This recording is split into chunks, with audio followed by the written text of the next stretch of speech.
हर हर महादेव दोस्तों। कल महाशिवरात्रि के शुभ अवसर पर मैं आप लोगों से महाशिवरात्रि की पुण्य कथा कहने जा रहा हूं, इसलिए दोस्तों आप लोग वीडियो के लास्ट तक बने रहिएगा।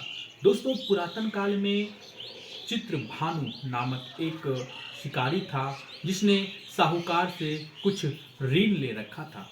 साहूकार से ऋण लेने के कारण उसकी स्थिति बहुत ही खराब हो गई थी और साहूकार भी उसे बराबर ऋण चुकाने के लिए कहता था। जब शिकारी साहूकार का ऋण नहीं चुका पाया तो साहूकार ने उस शिकारी को शिव मठ में बंदी बना दिया।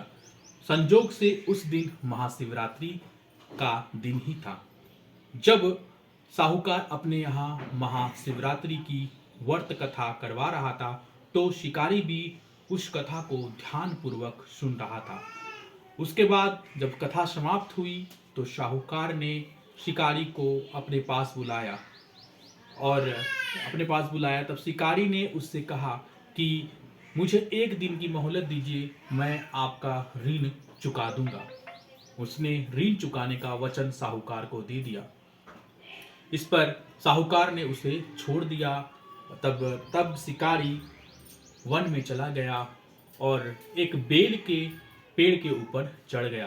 बेल के पेड़ के नीचे एक शिवलिंग था जो कि बेलपत्र से ढका हुआ था और शिकारी को यह भी पता नहीं था कि वहां पर शिवलिंग है। जब शिकारी पेड़ पर चढ़कर आराम करने लगा तो कुछ बेल की पत्तियां टूटकर शिवलिंग पर चढ़ गई। इससे शिकारी का प्रथम पहर का पूजन हो गया। उसके बाद थोड़ी देर बाद एक हिरण जो कि गर्भवती थी वहां से गुजरी। शिकारी ने अपने धनुष पर तीर तान लिया और हिरण को मारने के लिए उद्योग करने लगा। तब वो हिरनी बोली कि मुझे मत मारो, मैं गर्भवती हूँ, मुझे जाने दो, मैं जब बच्चे को जन्म दे दूंगी तो तुम्हारे पास जरूर आऊंगी। तब इस पर शिकारी ने उस हिरण को छोड़ दिया और उसके तीर से कुछ पत्ते भी शिवलिंग पर गिर गए। इस प्रकार शिकारी का दूसरे पहर का पूजन भी हो गया। थोड़ी देर बाद एक दूसरी हिरनी वहां से गुजरी। उस हिरनी को देखते ही शिकारी ने फिर से अपना तीर धनुष पर चढ़ा लिया। वो हिरनी भी शिकारी को बोलने लगी, मुझे जाने दो, मैं अभी तुरंत रजोनिवृत्ति से निवृत्त हुई हूँ और मैं अपने पति को ढूंढने के लिए जा रही हूँ। शिकारी को दया आ गई और शिकारी ने उस हिरनी को भी जाने दिया। उस समय उसके धनुष से कुछ बेल की पत्तियां शिवलिंग पर चढ़ गई।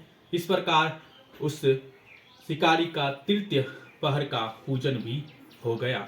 दोस्तों, फिर थोड़ी देर बाद एक हिरनी फिर आई जो कि अपने बच्चों को पति के पास छोड़ने जा रही थी। शिकारी ने उस हिरनी को भी मारना चाहा, लेकिन उस हिरनी ने भी क्षमा याचना उससे की, मुझे छोड़ दो, मैं तुम्हें वचन देती हूँ कि जब बच्चों को उसके पिता के पास छोड़कर आऊंगी तब तुम्हारे पास आऊंगी और तुम मेरा शिकार कर लेना। इस प्रकार जब वो चली गई तो पेड़ के हिलने डुलने से शिवलिंग पर फिर से बेल का पत्र चढ़ गया। इस प्रकार शिकारी का चतुर्थ पहर का पूजन भी हो गया। अब क्या हुआ कि सुबह हो गया था और उस तीनों हिरनियों का पति वहां से गुजर रहा था। तब शिकारी ने फिर से अपना तीर धनुष पर तान लिया। उस हिरण ने कहा कि अगर तुमने मेरी उस तीनों पत्नियों और बच्चों को मार दिया है तो मुझे भी मार डालो।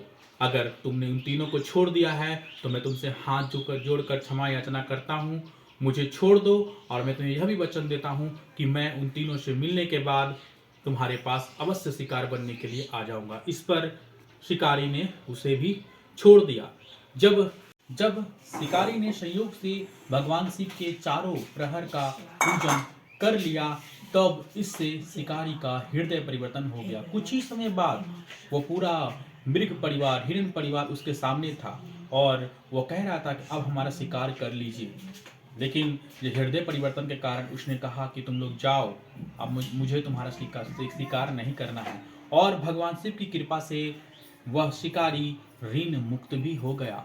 जब उस शिकारी की मृत्यु हुई तो यमदूत उसको लेने के लिए आए, लेकिन शिव गवर्नर ने उन्हें वापस और कहा कि यह भगवान शिव के लोक में रहेगा और वह शिकारी भगवान के शिव लोक में कुछ दिन रहकर उसके बाद अगले जन्म में राजा हुआ।